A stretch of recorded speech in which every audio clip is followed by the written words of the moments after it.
em vós a obediência do Filho.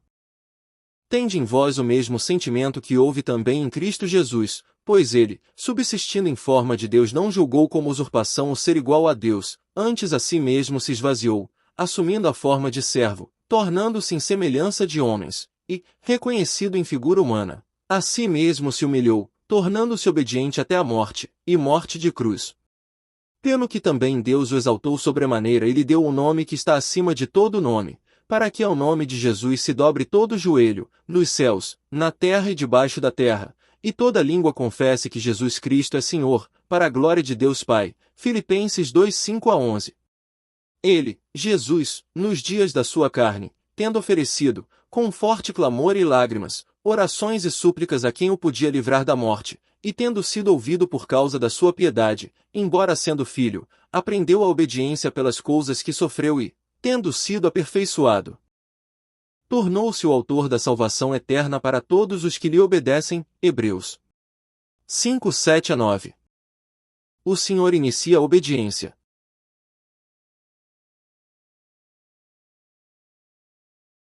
A Bíblia nos diz que o Senhor Jesus e o Pai são um. No começo era o Verbo, e o Verbo era Deus. Os céus e a terra foram criados pela palavra. A glória que Deus tinha no princípio, até mesmo a glória inigualável de Deus, também era a glória do Filho. O Pai e o Filho existem igualmente e são iguais em poder e propriedade, só em pessoa há uma diferença entre o Pai e o Filho. Não é uma diferença essencial, é apenas um arranjo dentro da divindade. Portanto, as Escrituras dizem que o Senhor não julgou como usurpação o ser igual a Deus, isto é, não era uma coisa a ser tomada. Sua igualdade com Deus não é uma coisa tomada nem adquirida, pois inerentemente ele é a imagem de Deus.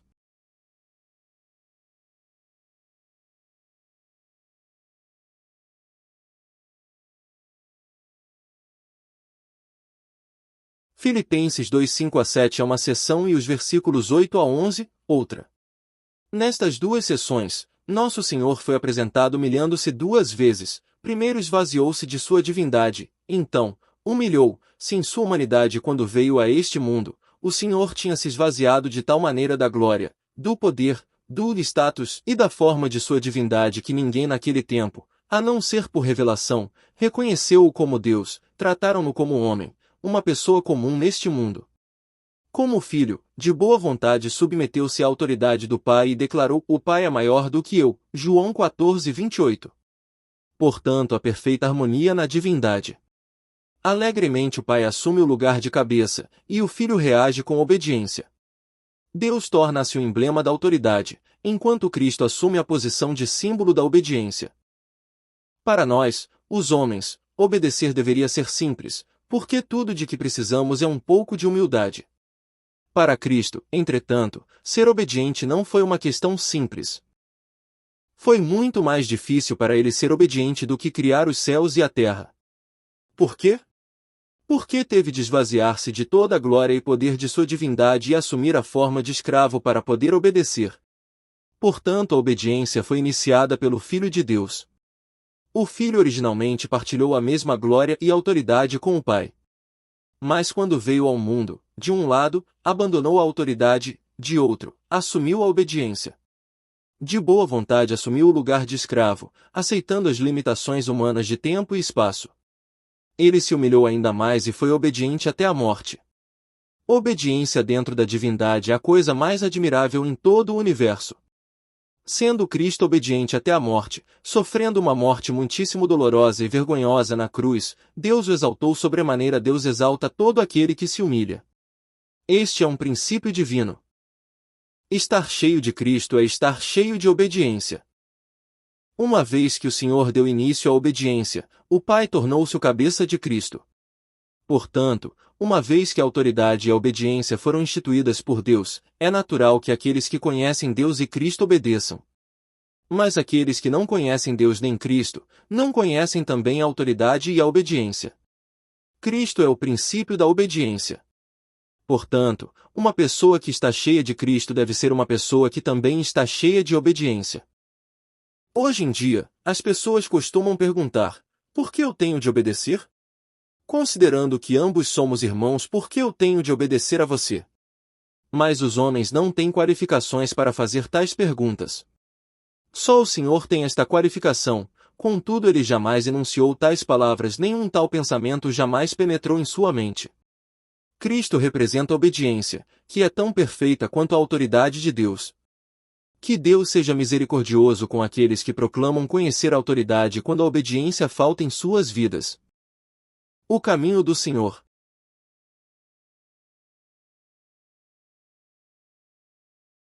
No que se refere à divindade, o Filho e o Pai são coiguais, mas sendo ele o Senhor, foi recompensado por Deus. O Senhor Jesus Cristo foi feito Senhor só depois que se esvaziou sua divindade deriva do que ele é, por ser Deus em sua natureza inerente ser Senhor, entretanto, é um resultado do que fez. Foi exaltado e recompensado por Deus para ser Senhor só depois que abandonou sua glória e manteve-se no papel perfeito da obediência. No que se refere a ele, é Deus, no que se refere à recompensa, é o Senhor.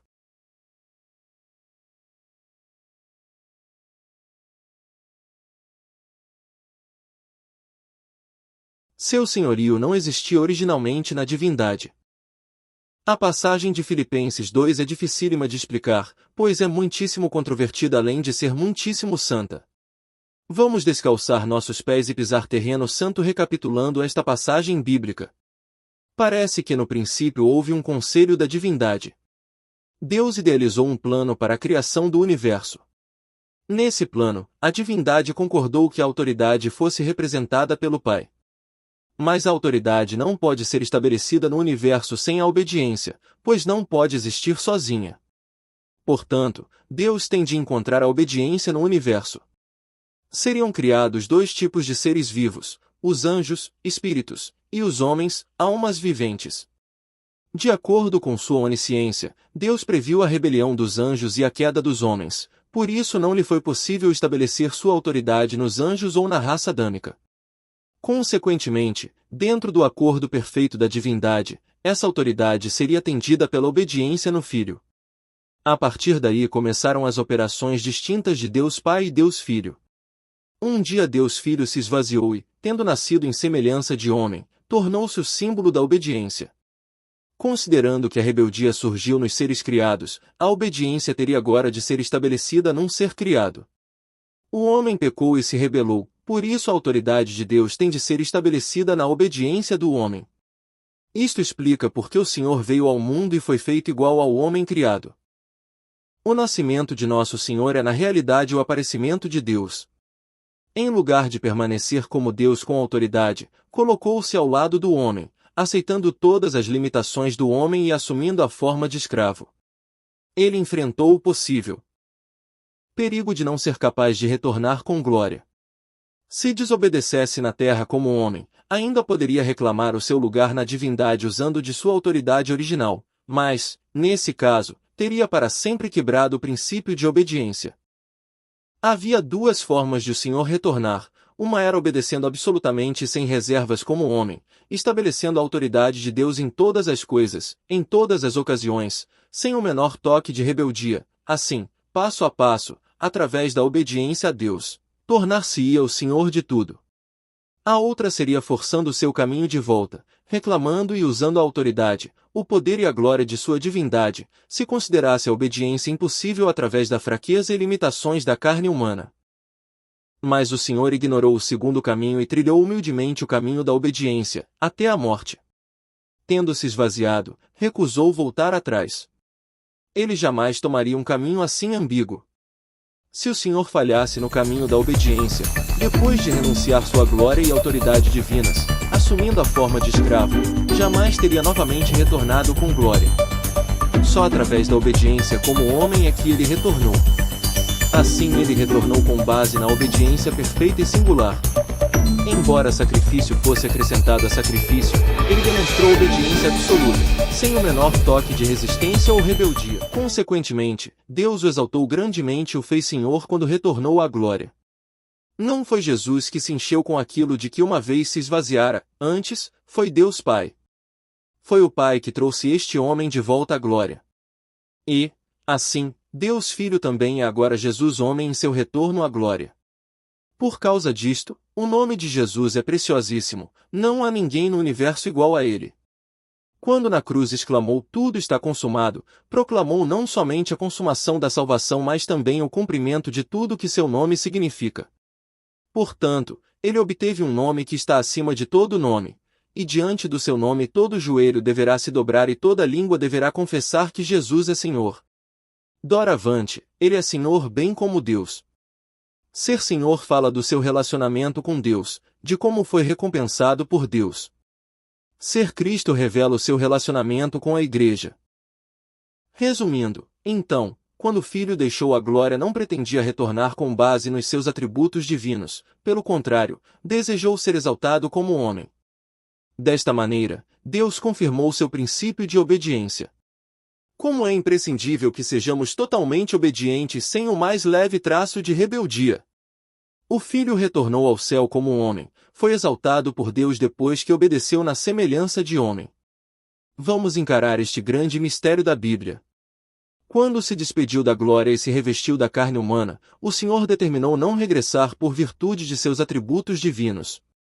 E tendo jamais dado o menor sinal de desobediência, foi exaltado por Deus com base em sua humanidade. O Senhor abandonou a sua glória quando veio, mas quando retornou, não só recebeu de volta essa mesma glória, mas recebeu ainda glória muito maior. Que nós também tenhamos esta mente que havia em Cristo Jesus. Vamos todos trilhar o caminho do Senhor e nos apegar à obediência, tornando muito nosso este princípio da obediência. Sujeitemo-nos uns aos outros. Tendo uma vez entendido este princípio, não teremos dificuldade em discernir que nenhum pecado é mais sério do que a rebeldia e nada é mais importante do que a obediência. Só no princípio da obediência podemos servir a Deus, só obedecendo como Cristo obedeceu podemos reafirmar o princípio divino da autoridade, pois a rebeldia é a operação do princípio de Satanás. Aprendendo a obediência através do sofrimento. Em Hebreus 5:8 somos informados que Cristo aprendeu a obediência pelas coisas que sofreu. O sofrimento exigiu obediência do Senhor. Por favor, observe que ele não trouxe obediência a esta terra, ele a aprendeu, e o fez através do sofrimento. Quando encontramos o sofrimento, aprendemos a obediência.